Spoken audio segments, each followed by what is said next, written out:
face the T-Wolves. Anthony Edwards is hoping he can take down another legend and stop Steph Curry's quest for a fifth ring. The Warriors and the Timberwolves are facing off in the playoffs for the first time in league history. The T-Wolves finished off the Lakers in 5 games, and it took the Warriors 7 games to get past the Houston Rockets. Since the 2018-29 playoffs, teams are 5-15 in Game 1 of the next series when they're coming off a 7-game series. So, Wendy, let's go to you first. Which team needs Game 1 more, the Warriors or the T-Wolves? Wendy, can you hear me? I think it's the Wolves. And that's because, just like last night, history says, despite what Jokic and the Nuggets did, history says that when you're coming off a 7-game series with 1-day rest and going on the road, you're not going to be at your best. The Wolves have to take advantage of that. They are very fortunate to have been the 6th seed and get to the second round of the playoffs in this conference and have home court advantage. They've got to hold on to it. They've got to take advantage of their depth and their size and punish the Warriors. You know, the Warriors, as much as they've accomplished, they had a flat end of the regular season. That forced them in the play-in, so they had to do extra work to get into the playoffs. Then they had a 3-1 lead against the Rockets, and they just gave away Game 5, in my opinion, and lost Game 6 at home. They extended that series. They've got to be punished for putting this extra work on, and it's got to be the Wolves. And I just say something about the Wolves. They finished the season 17-4. Once Julius Randle came back from injury and got his legs up underneath him, and once Dante DiVincenzo got over the foot injury that was bothering him throughout the middle of the season, this was really a lot closer to the team that was in the Western Conference Finals last year than was going for the first 2-3 months of the season. They have to act like a favorite. In my view, they are a favorite in this series. Act like a favorite. Handle your business tonight. Put the Warriors on their heels. That's absolutely the mission. Perk? Jimmy Butler is dealing with the glute injury, right? Steph Curry dealing with the hand. Draymond Green undersized. And they just came out of a physical series with the Houston Rockets, a bloodbath, an emotional series going 7 games. And now you're entering probably an even more physical series under man. And you need to go in and steal Game 1, because I'm looking at the age of the Warriors, right? You got Steph Curry, he's 36, 37. Same with Jimmy Butler and Draymond Green. All of a sudden, it's no more 2 days in between. You're playing every other day. Perfect opportunity. At some point, you have to win on the road. Why not go and get Game 1? You need Game 1.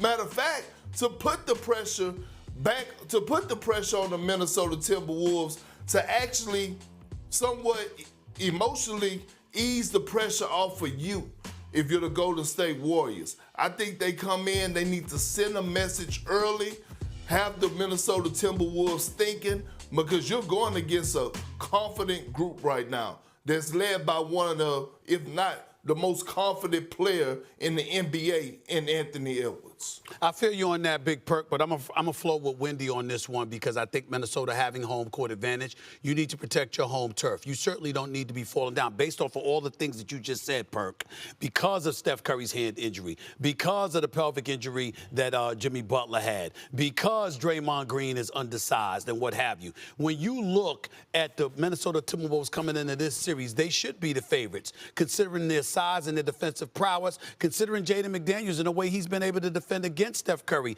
this season. I know Steph Curry's averaging 28 against them, but against him, Jaden McDaniels, has been a different animal altogether, where he's shooting like 26% from the field and 25% from three-point range. The point that I'm making is that if you're Minnesota, you need to make sure you send the message that you're the team to beat. You've got the size, you've got the athleticism, you've got the defensive prowess, you've got home court advantage. You don't let Golden State roll up in there in Game 1 and put you on your heels to open the series. No, you make sure you let them know this is our home turf. We believe we're the superior team, and we're going to treat you that way, particularly in these first 2 games, and especially in Game 1, no doubt about it. That's where I'm coming from with it. What do you guys have to say about that? Perk? Well, look, this is what I'm saying. when you think of, here's the difference between the two series, right?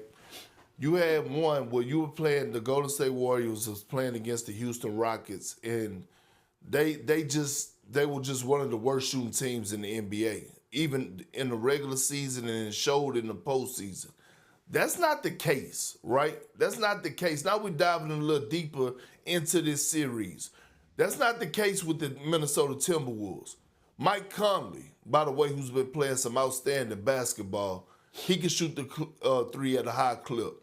Dante can shoot the three at a high clip. We know what Anthony Edwards could do from the three-point line. Hell, he led the league in three-pointers made this season. And we also look at Julius Randle and what he's been doing. And then you have to worry about a guy that we still haven't mentioned enough, Jaden McDaniels. He had his moments in that first round, 25-point game, 30-point game. And so I'm just looking at it from a physicality standpoint. This is one of those games where the Warriors need to go in and dive deep and say, man, we got to go steal game one. And I guarantee you, that's probably the message that Draymond Green is shooting around that locker room. Let's get this one. Wendy? Yeah, so it's interesting you bring up McDaniels. He's a vitally important player in this series. Across the whole NBA, nobody covered Steph Curry more possessions this year than Jaden McDaniels did. The way that the Wolves approach dealing with Curry, they put I get he's 6'9", and he's got great athleticism, and he can run with Steph. I mean, McDaniels can run all day, and you have to when you guard Steph. So that matchup, whether McDaniels' size can bother Curry, because Curry is so good moving without the ball that sometimes it doesn't even matter who you've got on him. Plus, they're going to throw all these screens at him. But Curry actually shoots slightly less than his season average against McDaniels when McDaniels is his primary defender. So that's a big matchup, how McDaniels is able to stay with them. The other side, when it comes to defending the star, throughout the season, and we saw it in the first round a fair amount with the Lakers, is what are you going to do with Ant Edwards? Are you going to commit to bringing the double team?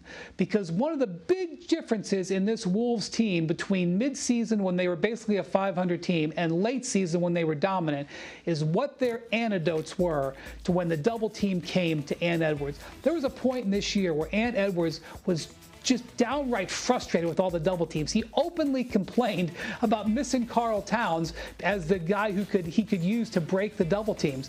But he has on his roster a lot of weapons, and he's been able to get to them. And the thing about Ant is that he is not afraid to use his teammates. There are times when he gets in to a little bit too much focused on his own shot, but he can use his teammates. So watch how the Warriors come out and whether they go aggressively on the double team, whether they throw the zone, which is what they used against the Rockets, and watch Jaden McDaniels seeing if he can stick with number 30. Couple of things I want to point out here before I go to break. Number one, Dante DiVincenzo averaged 15 points and 39% shooting from threes against the Warriors this season. Rudy Gobert only averaged 11.5 points, but he shot 70% from the field. So maybe you might want to attack the interior and play bully ball because that's what you want to do with an undersized Golden State Warrior squad. But I think the thing to pay attention to is how chaotic Minnesota's offense appears at times. When they're flowing, they're flowing. When Naz Reid, when McDaniels and those brothers are hitting shots, they're just a different animal. And I think that happens, they easily win this series. But they can miss. They're a roller coaster. One game they're high, another game they're missing shots, another game they're turning the ball over, what have you. I'm not talking about Ant-Man because we've seen his level of play elevate in terms of his decision-making. I'm talking about the rest of the guys. And if they're not making shots and they leave Golden State close in this series, also going to the free throw line, even though they can make their free throws, and they usually do. A lot of times what you expect from Minnesota offensively, they don't give you. That's the problem. I believe in them defensively, but offensively, sometimes they don't give you what you expect from them, and that's not something you can afford to do in a playoff series against a Steph Curry and a Jimmy Butler. So that's what I think we need to monitor as this series goes forward. That's all I got to say about that, because I got to get back to New York, because that's what's really on my mind right now. That's what's really on my mind right now. Go New York, go New York, go! That's right. Kick that music with the orange.